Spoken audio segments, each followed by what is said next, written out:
If you don't hear from me, they've killed me. Those were a girl's words, not in a dramatic diary entry, not to a friend over a cappuccino, but in a cold, trembling text to the very boy she loved. She was just 18 and afraid of the very people who gave her life. So when the sun rose on a quiet field in northern Italy nearly 6 months later and a search dog started barking over a shallow patch of soil, no one said it out loud, but everyone standing there already knew whose body they were about to find. The spot was ordinary, the edge of a disused farmhouse, flanked by crop lines and fencing. But from under that earth came bone, then plastic, then hair. And in that moment, a message that once sounded like fear became a prophecy. This is the story of an honor killing that shook Italy. This is the story of Saman Abbas.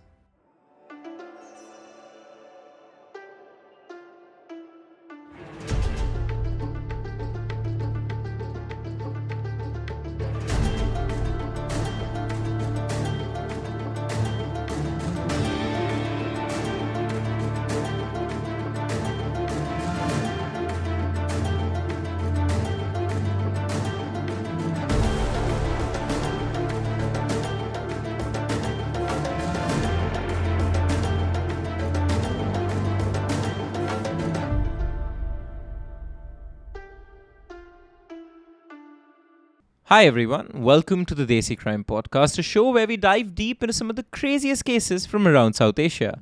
I'm your host Aryaan. And I'm Aishwarya. And the case that we have for you today veers a little far from South Asia in the quiet streets of Italy, but still traces its roots to Pakistan. Aryaan, of all the Desi Crime episodes we've ever covered, I feel like we've had characters from Italy. We've had people featured in them that were Italian. I think Max Sica is what is coming to my mind was Italian. But we've never covered a case from Italy directly. Aishwarya, this episode happened in the same town, the same region of Bologna, where I recorded a Desi Crime podcast from roughly 2-3 years ago. And so to learn about the city and the case that very recently captured the attention of the locals in Bologna kind of shook me. And in fact, I reached out to a friend who studies at the University of Bologna and asked him, did you guys hear about this? And he said, this was all the talk in town. Oh, wow. And that's interesting. I feel like diaspora cases from the US, UK, Australia So tend common. to make it back to India and Pakistan and we hear of them. But there are these cases from Europe that don't make it back to India. We had the case from Norway. I don't think many of our listeners had heard of that case. We have this one from Italy. I've never heard of this before. So let's get into it. Yeah, before we get into it, just requesting you to hit the subscribe button. No sponsor for the day. Just asking you, us poor miserable souls, if you hit that red button, it gives us vanity points that we thoroughly enjoy. And if you want to give us something more than vanity points, we have really upended and redone our Patreon and YouTube membership, where we're giving 2 bonus Desi Crime episodes every month, Giant Chitty, a bunch of other things, exclusive episodes that you won't get anywhere else. So subscribe, and if you can afford to more than subscribe, then go to Patreon or become a member on YouTube. Can't wait to see you there. It was just after sunrise on May 5th, 2021, when the police squad car pulled into Via Papa Giovanni, a sleepy street in Novellara where nothing ever really happens. The cops pulled into one of the villas on that street that belonged to the Abbas family. Novellara is a quiet agricultural town in northern Italy, about 20 kilometers from Reggio Emilia. To those that this place sounds familiar, this region hosts one of the most popular F1 races on the calendar, the Emilia-Romagna F1 race. But this villa was far away from the circuit's crowd. The house was a 1.5-story structure tucked behind a short fence and a patch of grass that hadn't been mowed in weeks. Inside, 7 people lived shoulder to shoulder. An 18-year-old girl, Saman Abbas, her 16-year-old brother, Ali Haider, their parents, 46-year-old Shabar Abbas and 47-year-old Nazia Shaheen, both originally from Pakistan.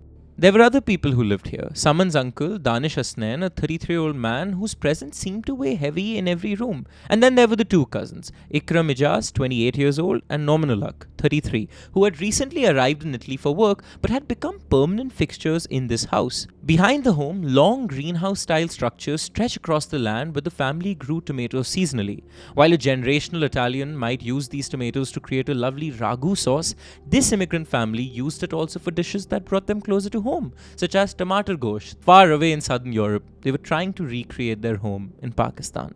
These greenhouses were functional, plastic-covered frames, dirt floors, irrigation pipes winding across the soil. A few meters beyond, past the greenhouses, lay a run-down farmhouse. Overgrown and abandoned, its facade crumbled but still showed traces of a driveway leading to open fields. The Abbas home was a quiet one, but on this day, 5th May, it was eerily still, the kind of still that tells you something might be off. Curtains drawn in the wrong rooms, no shoes by the door, no scent of breakfast in the air. Just silence. Moreover, Italian police weren't here on a hunch. They were here because of a message from a boy named Saqib, who said his girlfriend, just 18 years old, hadn't answered her phone in 5 days. A girl named Saman, who told him in her last text, quote, "If you don't hear from me, they've killed me." This was hence a routine wellness check, but was about to become much more than that. The cops knock, no answer. They call, no answer. Eventually they break in, but what they find isn't chaos. It's order. Too much order. Everything is in its place, but not a soul in sight. Not Saman, not her parents, not her uncle or cousins. All of them vanished. The police scramble for their whereabouts, and within hours, they find out why they're not there. On May 1st, just one day after the final text, Saman Abbas and Nazia Shaheen boarded a flight to Pakistan. No police contact, no report filed, no explanation. This seemed fishy to the cops. The rest of the family had scattered too. Ikram Ijaz was traced in France, Norman Ulaq traced to Spain, and the two had just come to Italy. So why leave suddenly? Regardless, the check wasn't for them. It was for the one member of this seemingly tight-knit immigrant family who had no flight ticket against her name. Saman was the only one not accounted for. The welfare check had now turned into a missing persons case. With no trace of Saman, the police started looking for clues, and it doesn't take them much time to find something. A camera. A CCTV camera. They rewind the footage, but there's no activity. 5th, 4th, 3rd, 2nd, and 1st May prove useless. But then there's activity in that grainy surveillance footage. Grainy, but damning. On April 30th, just a few hours before Saman's phone goes dark, footage shows 3 men walking into the fields behind the house. One carries a shovel, one a crowbar, the third a bucket. It's late, the sun nearly set. The video shows them vanish into the bush. They never come back on camera. And the next morning, the family is gone. What happened between 7:15 p.m. on April 30th and the morning of May 1st when the family dispersed? The answer to that question might just help them find Saman. Aryaan, do we have any idea if these CCTV cameras are from the Abbas home or are they from like nearby homes? They're from neighboring properties pointing towards the garage, pointing towards the greenhouse of the Abbas home, but not from their home because that would be... Right, because the servers for your own CCTV cameras are within your home. You have access to that data. Yeah, so if you had to delete it, you would have deleted it. You can eradicate certain parts of it. So you said we never saw the men coming back. Maybe that's the part neighboring home removed. CCTV camera. Got it. But already this welfare check that became a missing persons investigation, thanks to the key piece of CCTV footage, feels like it's treading towards something more sinister. Lieutenant Colonel Stefano Bove stood at the center of it all. Quote, "We are not looking for a missing person. We are looking for a body. We believe this was a premeditated act by our entire family." End quote. That's a big declaration, and the search for Saman shifts overnight from a rescue to a recovery. And the clock starts ticking. Aryaan was saying the investigation shifted overnight. That's very quick action by the police in saying that they're looking for a body, not a missing person. Because there was one key piece of evidence they found there, apart from CCTV footage, that made them believe that there was not a person alive, at least, to be looking for, and I'll get to it. Okay. Before the CCTV footage, before the silence that fell over a once busy farmhouse, there was joy. There was love. There was Saman Abbas, an Italian teenager with Pakistani roots, caught between two worlds she belonged to, yet felt estranged by. Born on December 18, 2002, near Lahore, Pakistan, Saman moved to Italy with the family in 2016. They settled in Novellara, a small agricultural town of just 13,000 people, where her parents worked seasonal jobs, and Saman, then 14, quickly learned Italian, made friends, and finished middle school. It is around this time that she first came into direct conflict with the society she lived in versus the society her parents envisioned for her. Middle school was education enough for a girl, her parents insisted. This bubbly teenager was not allowed to attend high school. That restriction, small as it might sound, lit the flame of frustration inside her. She began posting on social media, especially TikTok, smiling broadly in one-frame videos, her black hijab contrasting with a bright expression, a rebellion in her eyes, unacknowledged, but there. Her phone became the tether to freedom. And it was through TikTok that she met Saqib Ayub, another Pakistani-Italian teen. To her friends, it seemed sudden. To Saman, it was a lifeline, but to her family, it was dishonor, an act so perverse that it was deemed unacceptable. Her father's control grew oppressive. He restricted her phone to an hour a day, sometimes locking her out of the house. On one occasion, she was forced to sleep on the pavement. According to court records cited by Italian media, Saman reported repeated verbal abuse and physical violence from her father, especially when she threatened to leave for school. Saqib Ayub, also of Pakistani origin, lived in neighbouring Modena. They bonded over class project calls and shared dreams, college, careers, and respect. But the text Saman sent him hinted at a world beneath the selfies. Quote, "Aunt made me wear old clothes so nobody sees me at school." End quote. Another day, after wearing a short-sleeved shirt, she messaged, "Dad slapped me today. My arm still hurts." Another photo from Saman's phone surfaced, a purple bruise blooming on her left cheek. She accused her cousin Ikram of striking her when he learned she still planned to see Saqib. Life fluttered between oppression and normalcy. Like, for example, after school, she sometimes joined her father in the fields, holding a baby tomato, learning to tie vines, but only opted in when she thought it wouldn't anger her parents. She dreamt of university, but at home the conversation always circled back. Education comes later, family honor comes first. In her town, she tried to learn dance in after-school programs. One video shows her mid-spin, hijab flying, lips parted in a laugh. For a moment, it was joyful. But another video shows her locking her phone against her chest, eyes closed, mouth trembling, a silent prayer for safety. The caption to that video reads, "Sometimes staying silent screams the loudest." Aryaan, I'm understanding the cultural and generational disagreements over clothes, over what it means to be Pakistani, the customs of the home, this, that, the other. What exactly is their problem with the man she's seeing? Because usually in these cases, we have someone of Asian, South Asian origin falling for someone from that culture, a white person, someone Christian outside the religion. This is a Pakistani Italian teen. It doesn't get much closer than that if they want her to marry here. Is the problem that she's too young? What is the issue here? So, couple of things. One, I think age is one of those things where do not engage in any physical or romantic engagement prior to marriage. That's a driving factor. We will get to, in the family's own words, what their problem with Saqib was. Sure. And across the trials that happened, they just kept reiterating honor. So they, I know, because usually there is either caste, religion, something else at play. But then again, let's go back to Kohistan, where it wasn't. In Kohistan, again, those women were simply around men from the same town, same village. Everything was the same. It's a northern Pakistan village.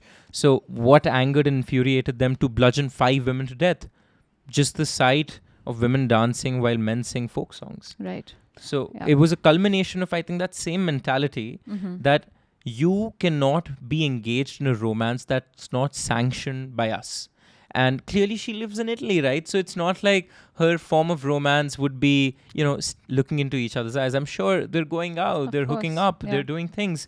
That's something that brought, quote, dishonor to them. It's just odd to me that they want her to stop her education. Sometimes in South Asian families, the pushback is also that your education needs to be finished. You're too young to date, period. It's not about caste, religion, whatnot. They are not that. They don't want her to go to high school. Right. And yet, it's not as if they're trying to maybe see if they can sanction this boy for her. It's just weird. We'll get to this later, but they have a boy in mind. They have a boy from Pakistan, not a boy in fact, a much older man, a relative who they want to be married off to Saman. But something happened in June of 2020 that set off alarm bells. Saman Abbas vanished. Where was she? Did she run away with a boyfriend? Or something more sinister involving her family happened? Well, turns out she took a train to Belgium where she hoped to restart her life herself. She ran for hope, freeing herself from the shackles of tradition. Not for long though. The Belgian authorities traced her down and returned her. Afraid and alone, she went back only because she had nowhere else to go. Things only got worse from there on. That winter, her mother confiscated her ID and Italian residency permit, permanent documentation necessary for the passport that would let her study abroad or even marry Saqib. The documents were surrendered without her consent, sealed in a drawer. The moment the papers disappeared became symbolic. Without them, Saman had no proof of self. No identity beyond her family's rules. By late 2020, life had begun to feel like walking on a tightrope for 17-year-old Saman. Every morning, she woke to the fear that her fate had already been decided, not by her, but by her family. In a small farmhouse near Novellara, she felt trapped in a version of life she never chose. The immediate trigger was the forced marriage I was talking about, that her parents were arranging with a cousin in Pakistan years older than her. When the plan became undeniable, Saman acted. This was it. The thought of marrying an older Pakistani man who she had never met while she was in love with a boy was just unbearable. And for all this pain to be inflicted by one's own family was confusing for a young girl. She lodged a formal complaint with the local police, accusing her parents, Saman Abbas and Nazia Shaheen, of forced marriage, coercion and emotional abuse. She told social workers, quote, "My life is not mine to live. They've taken everything," end quote. Italian law treats forced marriage as a form of domestic violence. Recognizing Saman's vulnerability, social services and prosecutors intervened swiftly. On November 12, 2020, they petitioned the juvenile court in Reggio Emilia, which granted an emergency protection order. The order was clear and urgent. Saman had to be removed from her family's home. That evening, marked in court files and later confirmed by her brother's account, she was quietly escorted from home and placed in a secure juvenile shelter in Bologna. It wasn't a refugee camp. It was a confidential, safe environment where minors stay if their well-being is under threat. For the first time, she slept without fear, had access to her own clothes and books, and could attend school without her parents monitoring her movements. In the shelter, she was just S, a teenager with dreams, not a battleground for two cultures. She could walk unescorted, choose what to eat, and speak freely to counselors about her hopes, unlike at home where her phone use had been reduced to an hour a day. She even talked of attending high school and someday university. But shelter residency had legal boundaries. Once she turned 18, state protection legally lapsed. It was both a shield and a clock counting down. During her months there, social workers noted a marked shift. She grew more confident. She was quieter, calculating. She confided that she wanted to marry her boyfriend, a relationship her family had condemned. When she turned 18 in April 2021, the shelter prepared to discharge her. That date came faster than she would have anticipated, just over 5 months after her placement. A plan was put in place. She would return home on April 30th, 2021 to collect her identity documents and passport. She wanted to register for college and arrange her future with Saqib. She was determined, but others, especially her parents, were not yet ready to release control. And so the back and forth began. Saman left the shelter on April 30th, 2021. She didn't leave to run away again. She needed her documents sealed in that drawer. She wanted Saqib to meet her parents. She hoped the family might finally soften. But on the very day, April 30th, she sent her final text. It's late evening. The greenhouse lights are off. Inside the farmhouse, tension is thick enough to taste. Doors close one by one. Saman, aged 18, is aware of the atmosphere. Hushed whispers, stifled sobs. She quietly retrieves her passport, clutching it as if it's a lifeline. Outside, shadows shift in the camera's lens. At just before 7:15 p.m., 3 figures emerge from the farmhouse. Saman's uncle, Danish Hasnain, and cousins Ikram and Nominulak, each carrying something: shovels, a crowbar, a bucket. They walk towards the field. No one speaks. It's silent, but it's deliberate. Back inside, hours pass, and around 11:30, Saman sends a final message to her boyfriend. She'd heard her uncle say murder was, quote, the only solution. She warns him if she doesn't reach out within 48 hours, call the police.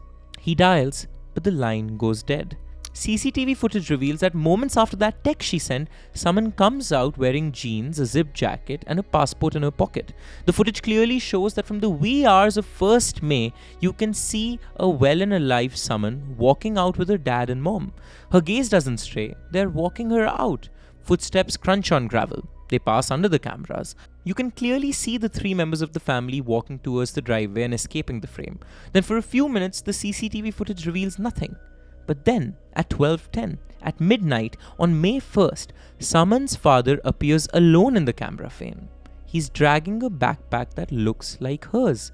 He pauses, looks towards where she walked, no one else behind him, and then he walks back to the house. Saman is nowhere to be seen.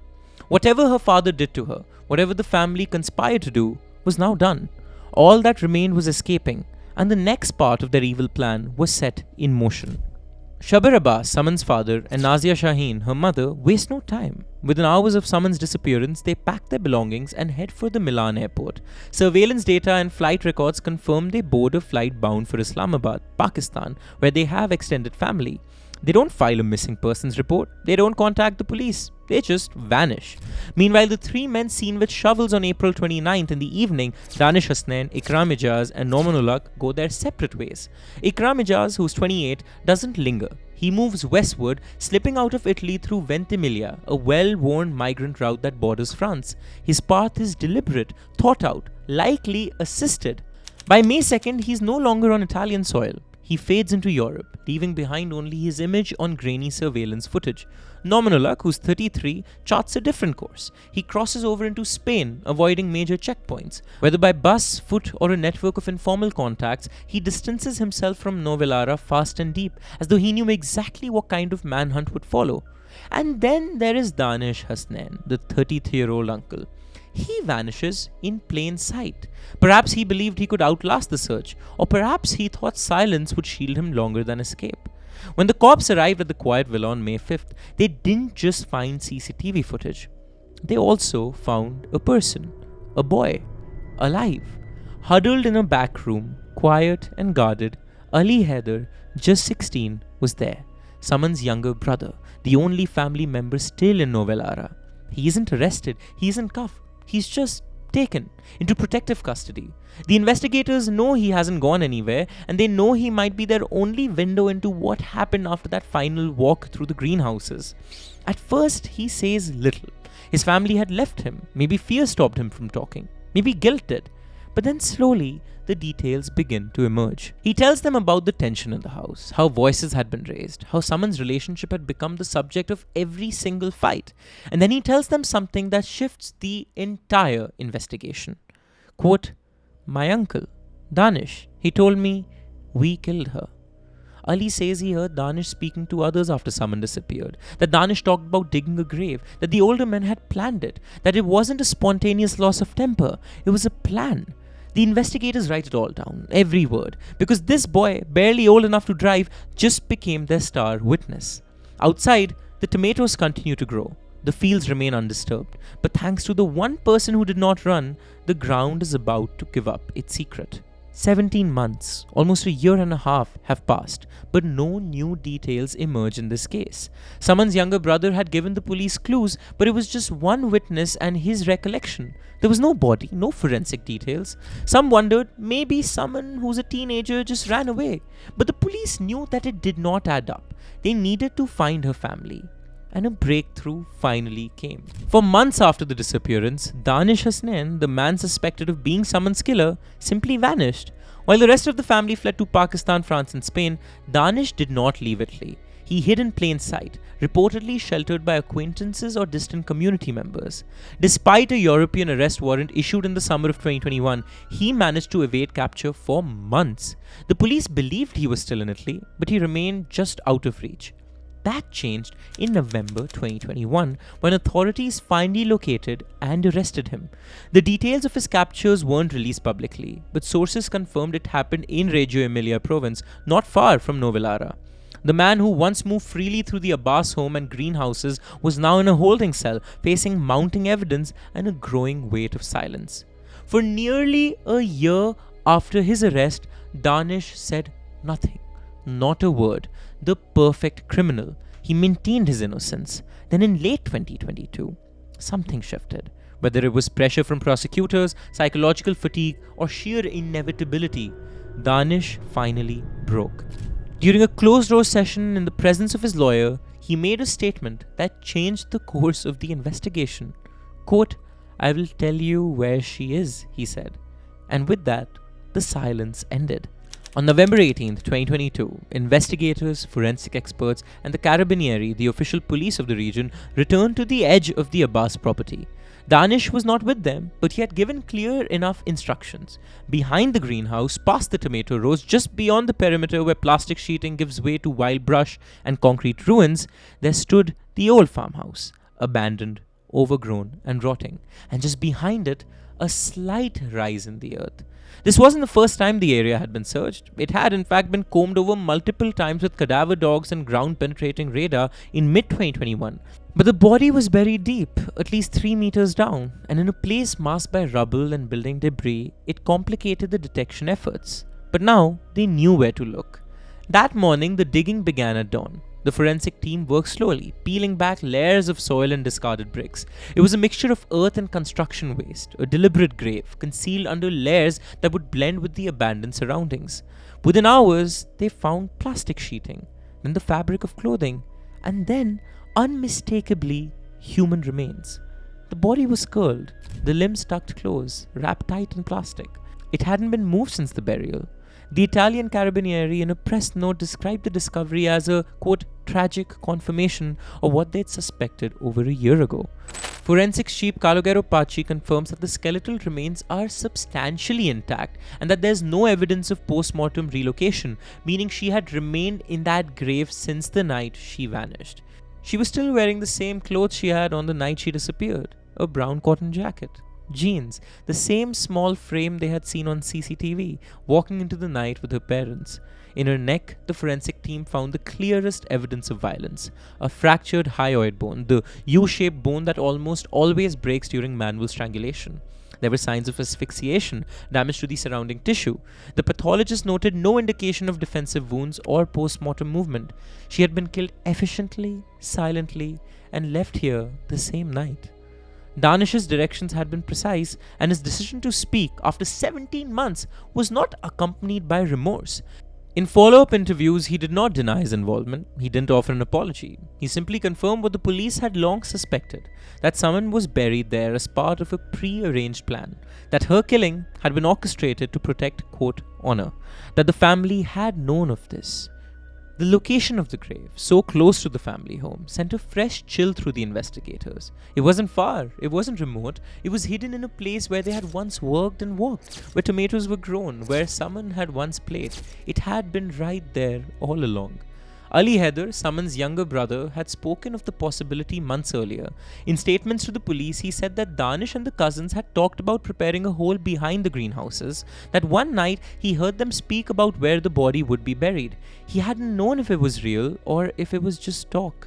But now, the soil had spoken, and everything matched. Aryaan, initially I was talking about how amazing it is that the police acted so quickly in trying to find her body and not necessarily thinking of her as a runaway, which people do in these cases. But now they've let 7 months pass after her brother told them that the body could possibly be in that location. Why? That's such a long time. Decomposition. So, great point. Number one, the main reason why they were able to shift from a rescue to a recovery mission is because of Ali's testimony, because he was there. So that was the key piece of evidence I was holding back earlier. Right. But the second thing is, of course, Ali's testimony told them that the body is nearby. They also came to the deduction themselves that let us at least look nearby. Yeah. So they put all their forces, canine dogs, cadaver dogs, metal detectors.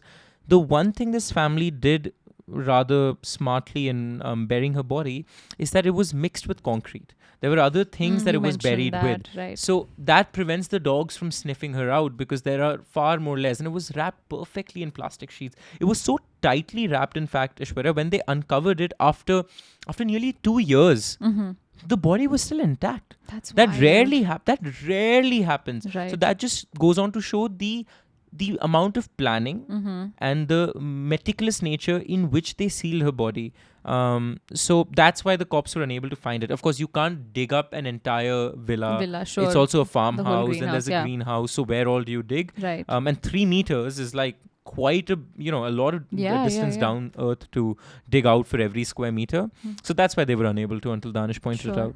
Back in Reggio Emilia, forensic officers carefully lifted Saman's remains from the ground. The process took hours. Each fragment was photographed, each inch of disturbed earth catalogued. For them, this wasn't just a recovery, it was a resurrection of the truth itself. The investigation didn't end with the grave though, it just gained momentum. Danish Hasnain, the uncle who led the police to the burial site, became the state's linchpin. His quiet, unrepentant demeanor shocked even veteran investigators. Quote, he was calm, one officer told Italian media, like someone pointing out a pothole. Danish didn't confess in the traditional sense, but his directions, paired with earlier CCTV footage and his nephew Ali Haidar's testimony, placed him unequivocally at the center of the murder. Meanwhile, Italy wasn't just chasing justice at home. The full network of the accused had to be brought back, and that meant reaching beyond the EU. First on the list was Ikram Ijaz, the 28-year-old cousin who had fled across the French border. He was caught in Nimes in May 2021, just a month after Saman's disappearance. French police, acting on the European arrest warrant issued by Italy, detained him without incident. Ikram initially contested extradition but relented after legal pressure. He was returned to Italy in June 2021 and formally indicted. His trial began months later. Rather than face life imprisonment, Ikram agreed to a plea deal, 14 years in prison in exchange for cooperation and testimony. In court, he said little, but he did confirm one chilling detail. The hole was already dug before she died. Nomanulak, the third man in the surveillance footage, proved more elusive. He had escaped to Spain, reportedly living under the radar in Barcelona. In coordination with Spanish authorities, Italy executed a second extradition request. He was arrested and extradited after nearly a year in hiding. Like Ikram, his presence in the CCTV footage, plus digital evidence placing his phone near the burial site, made conviction inevitable. His case went to trial alongside Danish's in late 2023. But the biggest challenger came with the parents, Saman Abbas and Nazia Shaheen, who had taken the earliest and longest leap, flying directly from Milan to Islamabad, just hours after their daughter had been killed by them. Pakistan does not have a standing extradition treaty with Italy, which made their return a political and legal labyrinth. But in a rare alignment of diplomatic and judicial will, Italy pushed hard. For months, Italian prosecutors filed repeated requests through Interpol and the Pakistani judiciary. Then, a break. A wiretapped phone call recorded between Saman Abbas and a relative in Italy. In that call, Saman is heard saying, quote, "I have no shame in what I did. I killed her for honor." End quote. That recording, that disdainful statement became the basis of the formal extradition request. The Italian Foreign Ministry leaned in. Pakistani courts, under international pressure and media scrutiny, relented. In August 2023, Saman Abbas was extradited to Italy under armed escort. His wife, though, Nazia Shaheen, remained in Pakistan, her legal proceedings delayed by appeals and jurisdictional hurdles. The trials began in earnest in late 2023, held in the Reggio Emilia courthouse under heavy security. Saman's story had become a national trauma, a case symbolic not just of familial control, but of Italy's reckoning with gendered violence in migrant communities. Ali Haidar, now 18, testified behind closed doors. His testimony was described by prosecutors as credible, consistent, and uncoerced.